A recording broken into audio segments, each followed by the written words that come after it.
আমাদের চট্টগ্রামে মাইজভান্ডার শরীফ আছে না, মাইজভান্ডারের যিনি প্রধান শেখ আহমদুল্লাহ মাইজভান্ডারি গোল্ড মেডেলিস্ট, সেই পরিমাণ বড় আলেম। আর এদের একটা বড় বিষয় হচ্ছে অসম্ভব সুন্দর। এদের আওলাদ বাংলাদেশের যে কোনো প্রান্তে আপনি দেখবেন, শুধু চেহারা দেখে বলতে পারবেন এগুলা মাইজভান্ডারের আওলাদ। এদের সৌন্দর্য ব্যক্তিত্ব কারো সাথে মিলে না, অদ্ভুত সুন্দর।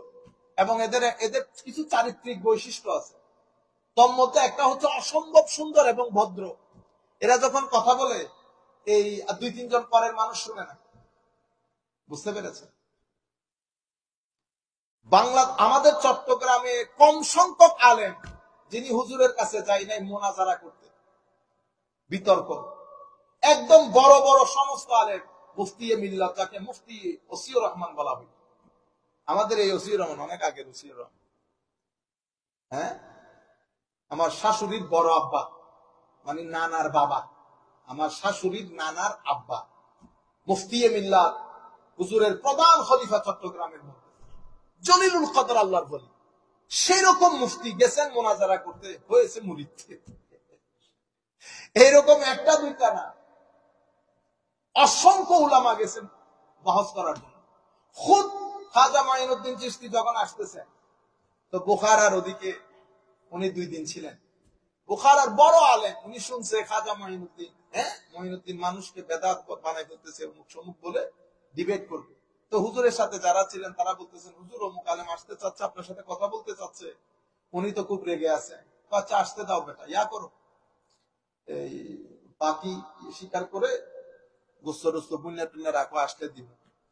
আসছে শান শৌকত নিয়ে বৈশা, বলতেছে মাইনুদ্দিন আপনি এগুলা কি শুরু করে দিচ্ছেন, মানুষকে বেদাতি বানাই দিতেছেন।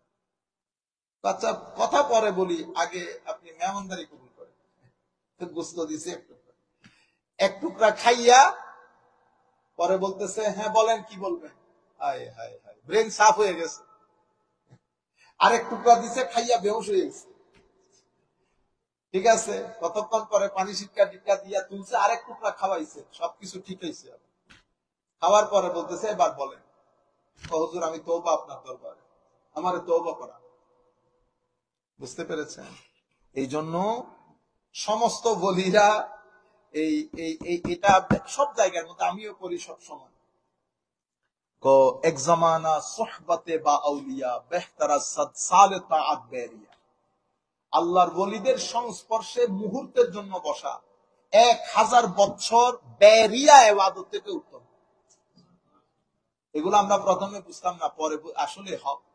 আল্লাহর ওলিদের দরবারে গিয়ে আপনার নফস যেভাবে পরিষ্কার হয়ে যায়, সেটা আপনি সারা জিন্দেগি করলো তো 30 বছর ফরজ নামাজ পড়ে মিথ্যা ছাড়তে পারি নাই, তবিয়ত পরিবর্তন হয় নাই। এই তবিয়ত পরিবর্তন হয় আল্লাহর ওলিদের দরবারে গেলে, ওদের সোহবতে বসলে, ওনাদের নজর পড়লে। কারণ এরা ডিভাইন নূর নিয়ে চলে, এই নূর মানুষকে ওয়াশ করে, এভরিথিং ওয়াশ হবে। আচ্ছা।